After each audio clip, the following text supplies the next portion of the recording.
Alors ça, c'est vraiment une très bonne indication de l'épilation laser, où on a des traitements par arrachage, épilateur électrique ou cire, qui font que les poils se cassent dans la peau.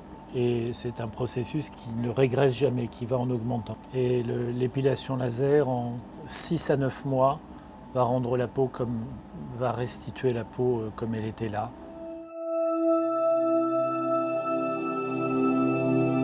Donc alors notre objectif pour obtenir une épilation définitive va être de détruire les zones germinatives qui se trouvent à la racine des poils, qui entourent la racine des poils et qui sont susceptibles de les alimenter. Pour qu'elles soient détruites, on doit chauffer à une centaine de degrés toute cette zone de manière à ce qu'elle se transforme effectivement en tissu cicatriciel. Montrez-moi vos aisselles s'il vous plaît. Des poils noirs foncés, c'est très bien.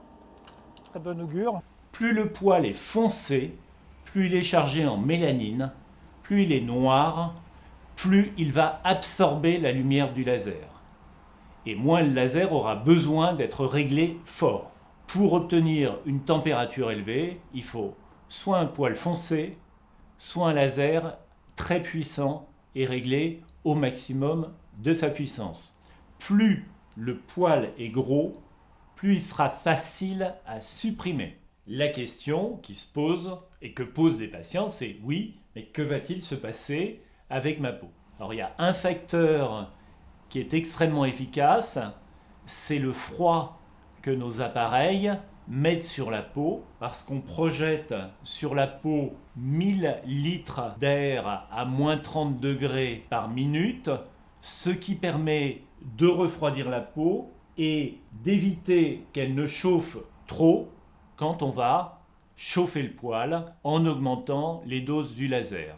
On doit avant tout assurer la sécurité des patients. Donc, il faut régler le laser avec une dose nécessaire et on doit avoir l'efficacité suffisante. Donc cet exercice est difficile à faire lors de la première séance. C'est pour cette raison que l'on fait des tests. Vos jambes, c'est des bons candidats. D'accord. Les cuisses, je ne sais pas si ce sont ou pas des bons candidats. On en saura plus quand on aura fait le test.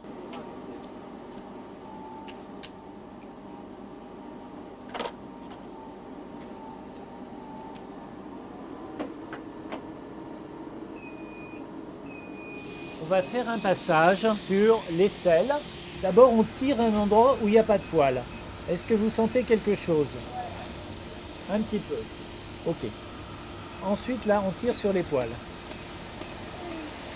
Alors, soufflez fort. Le traitement réel demandera 15 secondes de plus. Vous expirez à fond, lentement.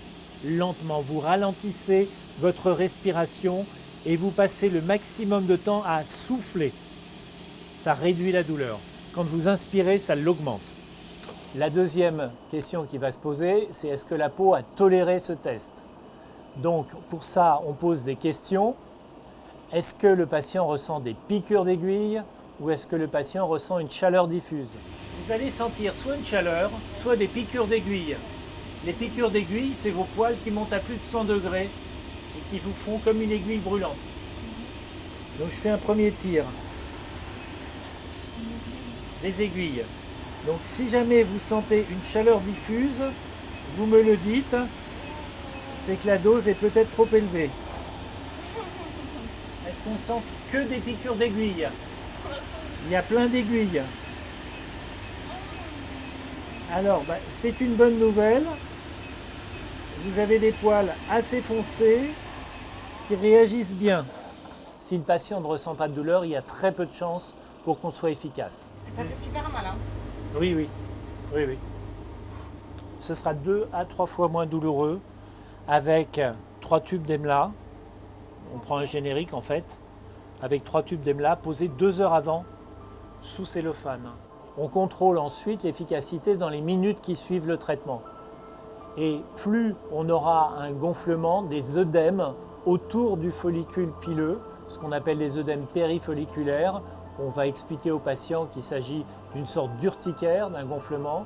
Plus ce gonflement sera précoce et plus il sera important, plus on aura été efficace.